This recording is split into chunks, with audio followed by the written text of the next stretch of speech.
Assalamualaikum warahmatullahi wabarakatuh. Saya Niken Ricci, dosen di Akademi Bakti Kemanusiaan Palang Merah Indonesia ABK PMI dengan NIDN 0312057805. Video ini dibuat untuk menjadi persyaratan sertifikasi dosen 2026 terkait pernyataan diri pada aspek pengajaran pada mata kuliah komponen darah di Teknologi Bank Darah Akademi Bakti Kemanusiaan Palang Merah Indonesia ABK PMI. Sistem pengajaran yang saya lakukan dalam mendelivery menggunakan cara ceramah dan berdiskusi, serta memberikan studi kasus kepada mahasiswa untuk menambah wawasan, juga menggunakan simulasi dan demonstrasi dari kasus-kasus. Saya juga memotivasi mahasiswa untuk banyak membaca sebagai referensi dari buku cetak maupun digital, juga buku yang saya tulis sendiri tentang fragilitas sel darah merah selama penyimpanan. Saya juga mengutamakan interaksi antara dosen dengan mahasiswa, juga diskusi interaktif antar mahasiswa untuk melihat pemahaman mahasiswa terhadap materi kuliah. Sebagai asesmen, saya memberikan tugas kepada mahasiswa, baik individu maupun kelompok. Dan untuk mengukur capaian perkuliahan dan kemampuan mahasiswa, diberikan penilaian secara objektif pada pertengahan semester, pada ujian tengah semester, maupun pada akhir semester berupa ujian akhir semester. Mata kuliah yang saya ampu adalah komponen darah dengan kode TBD.D3.24.2.17 sebanyak 1 SKS pada semester 2. Pada mata kuliah ini, mahasiswa belajar tentang teori prinsip, alur, metode, dan prosedur tentang pembuatan komponen darah, permasalahan teknis dalam pembuatan komponen darah, dan penanganannya, serta pencatatan, dokumentasi, dan pelaporan dalam pembuatan komponen darah. Sebagai capaian pembelajaran, diharapkan mahasiswa mampu memahami konsep teoritis dan metode serta prosedur dalam pembuatan komponen darah. Mahasiswa diharapkan juga mampu melakukan pembuatan komponen darah sesuai dengan standar prosedur operasional, melakukan penanganan permasalahan, evaluasi, dan menyusun laporan tertulis pada proses pembuatan komponen darah. Materi pembelajaran yang diberikan dimulai dari prinsip pembuatan komponen darah, peralatan dan bahan habis pakai yang diperlukan dalam pembuatan komponen darah. Juga mengenalkan pedoman cara pembuatan obat yang baik dalam pembuatan komponen darah, serta prinsip pembuatan komponen darah pack red cell dari kantong top and top maupun top and bottom, prinsip pembuatan komponen darah thrombocyte concentrate, metode platelet rich plasma maupun metode Bavicot remove, prinsip pembuatan komponen darah fresh frozen plasma, cryoprecipitate anti-hemophilic factor, komponen darah leukodepleted, dan komponen darah wash erythrocyte. Juga diberikan materi penilaian mutu komponen darah secara visual, pengendalian mutu pembuatan komponen darah, pencatatan dokumentasi, sampai dengan pelaporan. Sistem pembelajaran yang diterapkan adalah luring, tatap muka secara langsung dengan mahasiswa dengan menerapkan metode pembelajaran contextual learning, small group discussion, problem-based learning, student-centered learning, dan cooperative learning. Sistem penilaian yang digunakan dengan menilai kehadiran mahasiswa sebesar 10%, dari hasil penugasan sebesar 20%, dari ujian tengah semester 30%, dan ujian akhir semester 40%, sehingga total menjadi 100%. Sebagai referensi, digunakan buku Fragilitas Sel Darah Merah Analisis dan Kandungan Penyimpanannya yang ditulis oleh saya sendiri pada tahun 2024, dari berbagai peraturan Menteri Kesehatan Republik Indonesia terkait standar pelayanan transfusi darah, dari Peraturan Kepala Badan Pengawas Obat dan Makanan Republik Indonesia tentang penerapan pedoman cara pembuatan obat yang baik di unit pengelola darah dan bank plasma yang dikeluarkan tahun 2025, dan juga referensi internasional yaitu The Guide to the Preparation, Use and Quality Assurance of Blood Components yang dikeluarkan oleh European Committee on Blood Transfusion serta technical manual yang dikeluarkan oleh American Association of Blood Banks. Berikut ini dapat dilihat cuplikan pembelajaran secara sinkronus tatap muka di ruang kelas yang saya lakukan sebagai bahan evaluasi. Selamat menyaksikan. Assalamualaikum warahmatullahi wabarakatuh. Waalaikumsalam warahmatullahi wabarakatuh. Ya, selamat pagi semua teman-teman dari PBD semester 2 genap ya. Hari ini kita akan masuk ke pelajaran komponen darah. Oke, sebelumnya kita absen dulu. Ada yang nggak masuk hari ini? Ada ya, ada surat sakitnya ya. Oke, kita mulai dari nomor 1, Arsya, Wiwi, Nalisa, Hilmi, Larita, Ratu, yang tidak masuk ya. Nadia, Putri, Jeta, JH, Cahya, Aisyah, Syawal, Kasih, Hida, Aulia, Suci, Firda, Sahda, Fasya, Zidan, Jibril, Afan, Kesha, Frans. Oke, semua sudah di absen. Jangan lupa juga nanti absen yang diisi akad. Ya. Oke. Sebelum mulai kita berdoa dulu sesuai dengan kepercayaan masing-masing. Doa dulu.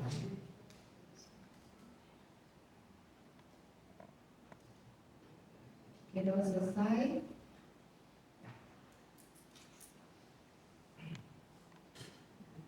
Kita akan melanjutkan kuliah komponen darah di pertemuan ke-10. Hari ini judulnya adalah pembuatan cryoprecipitate AHF. Oke. Saya berbicara rinci.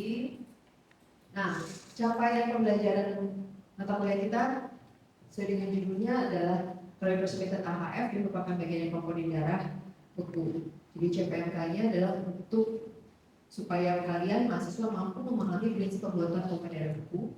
Di pertemuan ke-10 ini nanti kami harapkan setiap mahasiswa mampu menjelaskan prinsip pembuatan komponen darah beku khususnya cryoprecipitate AHF. Jadi tujuan pembelajarannya setelah mengikuti mata kuliah ini, mahasiswa dapat menjelaskan tentang prinsip pembuatan cryoprecipitate AHF sesuai standar dan pedoman CPOB, pembuatan obat kembali. Dia juga melalui studi literatur. Pak juga harus rajin membaca ya, yang literatur dan lainnya. Oke, sebelum kita masuk kepada cryoprecipitate AHF-nya, kita mengingat-ingat dulu minggu lalu belajar pembuatan FFP, fresh frozen plasma. Nah, di dalam fresh frozen plasma ini ya, sesuai dengan kata-katanya itu, fresh frozen berarti dibekukan secara cepat pada saat masih fresh. Kira-kira kandungan yang ada di dalam sana apa di situ? Faktor pembekuan labil kah atau faktor pembekuan stabil yang mau dipertahankan? Jawab, siapa yang mau jawab? Stabil itu berarti dia tidak akan besar mau kondisi apapun juga. Jadi pembekuan labil yang mau kita pertahankan di dalam komponen darah FFP. Lupa, ya kan, fresh frozen. Kita cepat dibekukan supaya si faktor pembekuan darah ini tidak besar. Ayo, tentunya. Masih ingat nggak bagaimana cara pembuatannya? Nah, coba dipersiapkan awal. FFP. FFP berasal dari obat. Obatnya kan dari donor. Gimana dipersiapkan awalnya dari donor? Mau dibawa ke laboratorium komponen darah. Jadi apa yang harus kita perhatikan? Siapa yang mau jawab? Harus kita perhatikan yuk. Waktu, kira-kira berapa? Suhu dan waktu. Betul. Suhu dan waktu transportasi. Suhunya? Suhunya itu 2 sampai 8 kalau itu di jalan. Nah, kalau kantongnya double ya, sampai 8. Dan harus segera diproses dalam waktu berapa? Kalau suhunya 2 sampai 8, kalau dingin saya bilang harus segera cepat-cepat. Berarti 4 jam. Terus suhu yang kedua bisa? Suhu yang kedua, ayo masih ingat nggak? Suhu 20 sampai 24. 24. Kalau suhu 20 sampai 24 derajat Celcius, berarti kita bisa memprosesnya sampai dengan 24 jam. Good. Oke.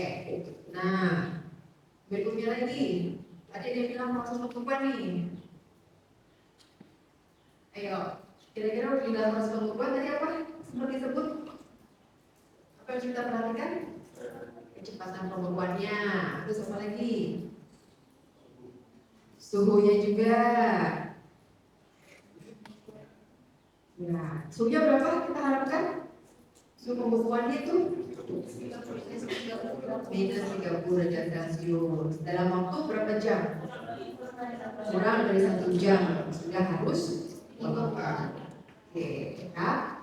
Nanti kalau kita sudah dapat FFP yang bagus sesuai dengan standar tadi yang teman-teman sudah sebutkan, maka kita sudah bisa siap-siap membuat kayu precipitated AHF.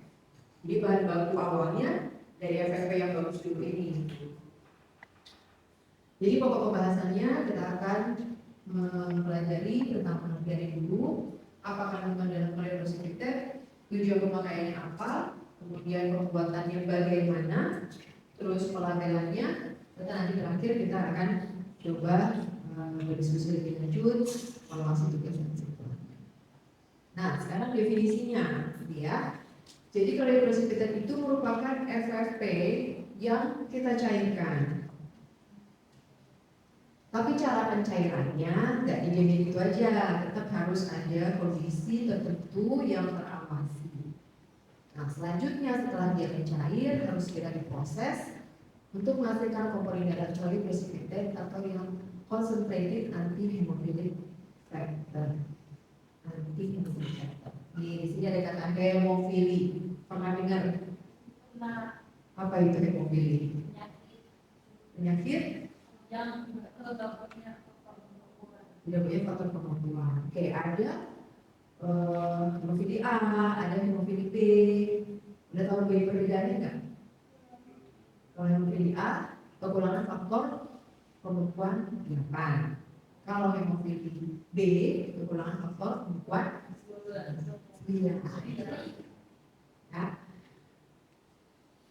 Nah, sekarang ini mereka sudah lebih banyak menggunakan faktor konsentrat tersebut. Tapi memang dulu banyak sekali kebutuhan faktor 8 untuk pasien hemofili A ini yang bisa disediakan oleh komite pengelola darah kita yang menyediakan jangan dulu kalah. Karena memang kandungannya di situ ada faktor 8, ada faktor 13, faktor 13 dan itu jadi hemofili. Karena tadi faktor 8 sudah banyak dibuat dalam bentuk konsentrat oleh fraksionator, maka sekarang untuk si kayu precipitated AHF ini lebih dipergunakan untuk pasien-pasien yang kekurangan faktor ini, bukan faktor, kekurangan fibrin ya. Jadi tujuan pemakaian kayu precipitated ini sekarang sudah banyak dipakai untuk pasien yang hipofibrinuria. Sedangkan untuk pasien-pasien dengan kekurangan faktor 8, 13 itu biasanya mereka sudah menggunakan yang faktor konsentrat dari fraksionator yang bisa didapatkan secara komersial. Nah, setelah jadi FFP, tadi kan ada definisinya harus dicairkan. Waktu pencairannya bebas, kapan saja, sebelum tanggal berlangsungnya FFP.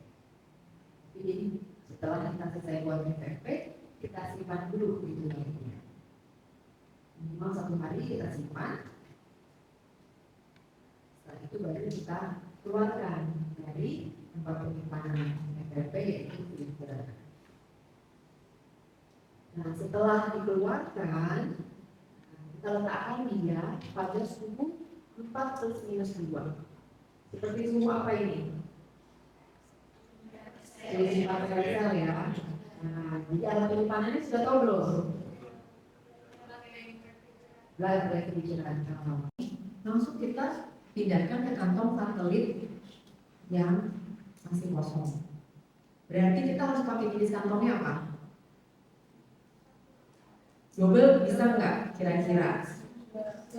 Bisa kan? Kalau double cuma jadi Pekrasa dan plasma, FFP atau LP.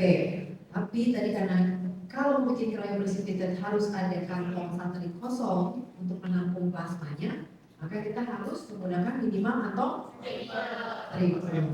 Oke, ya jadi plasmanya kita pindahkan. Ini saya kurang bagus ya ini. Plasmanya kita pindahkan nih seperti ini. Di sini sisalah kantong yang berisi cryoprecipitate. Jadi dia menyimpan. Tidak ada plasma sebenarnya idealnya. Tidak ada sisa plasma sama sekali. Menjadi tipis. Ya. Tadi kalau nanti pun dia mencair ketika kita towing mau transfusi itu hanya sekitar mungkin ya 5 cc, 1 cc. Ya.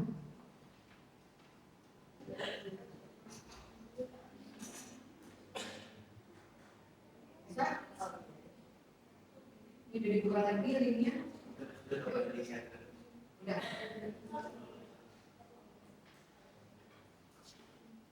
Di barang-barang udah nomor 1.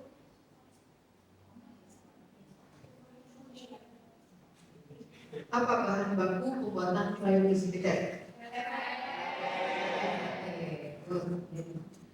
Tapi orang nih jawabnya LP. Gak bisa ya kalau LP kan faktor pembukuan labilnya sudah rusak. Jadi kita tidak bisa mengatakan faktor pembukuan 8, 13, labil berat itu tidak kita dapatkan. Nanti kualitasnya jadi jelek. Ini harus dari FFP. Oke, alhamdulillah sebagian besar sudah dijawab. Nah, lanjut nomor 2.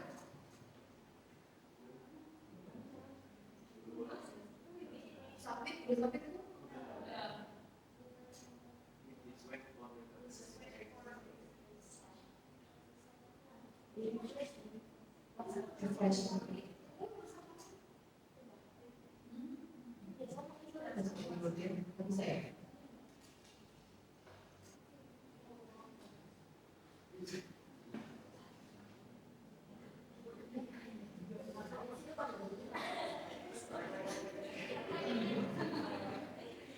Ada yang mau jawab suhu 20 sampai 24?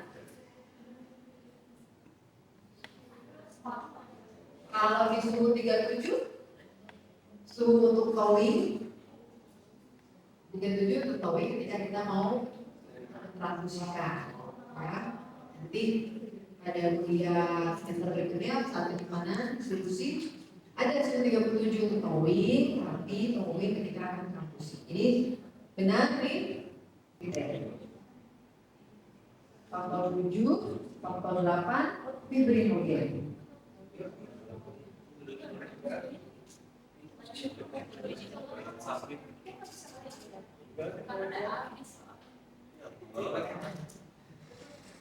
Oke, ya betul.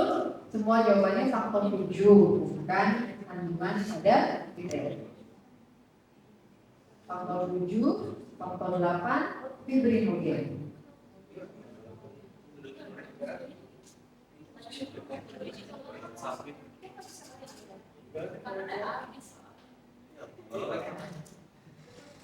Oke, ya betul. Semua jawabannya faktor 7, bukan kandungan pada cryoprecipitate. Mau lagi? Nah, nanti kita lanjutkan ya. Sekarang balik dulu. Sekarang tugas.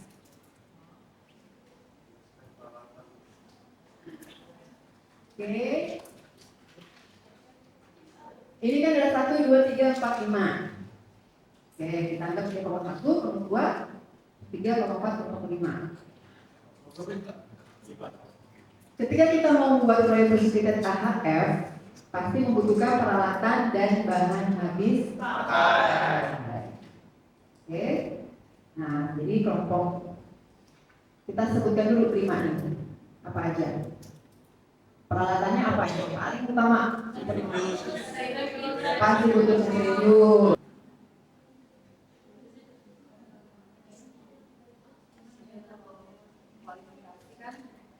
Spesifikasi dari desain,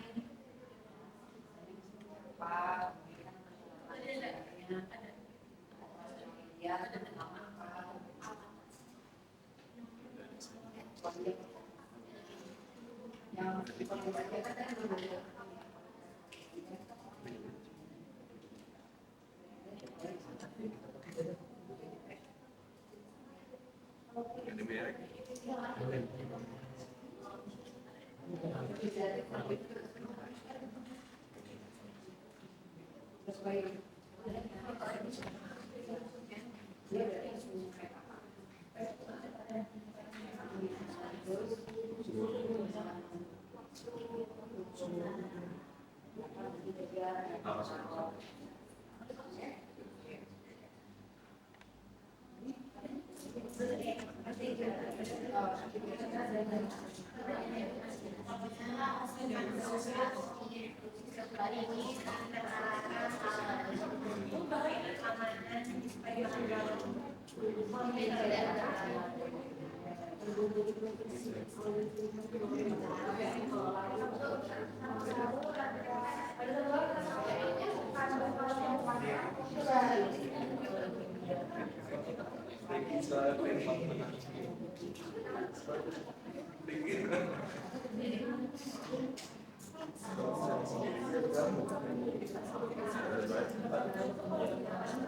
Menjadi masukannya. Oke, silakan. Untuk plasma ekskavator manual yang kita pakai ini Oke, spesifikasinya dari bahan itu mungkin dari stainless steel, ya. Terus kapasitasnya dirancang untuk pantau darah ukuran 350 sampai 500 mili. Terus akurasinya itu membantu proses pemisahan yang presisi untuk mendapatkan plasma berkualitas. Terus sama desainnya itu biasanya dapat dengan berjepit untuk menahankan udara dan mekanismenya untuk mengeluarkan cairan. Ada tambahan punya?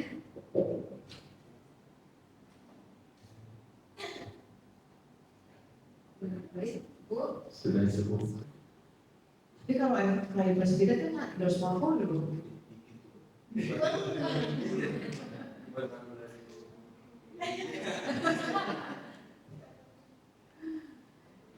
Oke, terus ada lagi apa? Sebenarnya presisi.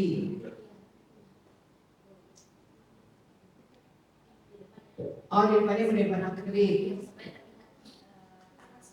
Oke, artinya bahannya transparan ya, supaya tadi terlihat kalau memang plasmanya sudah teralirkan dan ada sisanya berapa yang mau kita hentikan. Betul. Jadi itu juga harus dimasukkan dalam spek. Jangan nanti pakainya bahannya juga yang enggak apa yang namanya tidak transparan, nggak tahu nih injek-injek dari samping. Oke, dari ke depan dikumpulkan dan juga nanti dipresentasikan oleh kalian ya, satu dari kalian. Oke, nah jadi terakhir sebagai kesimpulan kuliah kita pada pagi hari ini, Cryoprecipitate AHF dibuat dari MFV yang dicairkan, kemudian dikonsentrasikan, pekatkan kembali, kemudian dibekukan cryoprecipitate-nya untuk mempertahankan faktor pembekuan labil, faktor 8, faktor 13, faktor 4, miligram, dan fibrin. Critical control point-nya adalah pada saat thawing, proses pencairannya. Jadi dia harus disimpan dulu FTP-nya minimal 1 hari, kemudian di thawing pada suhu 2-6 derajat Celcius atau 4 minus 2 derajat Celcius. Pada saat thawing tidak boleh ditumpuk, harus kalau ditaruh saja berarti sendirian, ya, single layer, atau yang idealnya digantung supaya udaranya rata pada seluruh kantong. Kemudian setelah itu kalau mencairkan kurang lebih 12 jam, segera kita putar kembali di centrifuge juga yang sudah disetting suhunya 4 derajat Celcius, ya, sehingga untuk perkembangan kita pertahankan dengan baik. Setelah selesai kita segera alirkan plasma ke kantong satelit yang masih kosong. Jika precipitate-nya kita bekukan secara cepat lagi untuk mempertahankan faktor pembekuan. Jadi inilah critical control point-nya yang harus kita perhatikan saat membuat cryoprecipitate AHF. Kemudian dapat saya sampaikan sebagai bahan referensinya bisa kalian baca dari Permenkes tentu saja tadi standar-standarnya. Kemudian dari Technical Manual American Association of Blending, bagaimana kalau pembuatan kayu di Amerika sana, di Indonesia cara pembuatannya ada di Peraturan Kepala Badan POM, dan nanti untuk cara penyimpanannya bisa kalian baca dari buku saya yang dimana pemerintah sadar merah analisis dan kandungan penyimpanannya. Ya, terima kasih atas perhatiannya. Mohon maaf kalau ada yang kurang berkenan. Wabillahi taufiq wal hidayah. Wassalamualaikum warahmatullahi wabarakatuh. Terima kasih.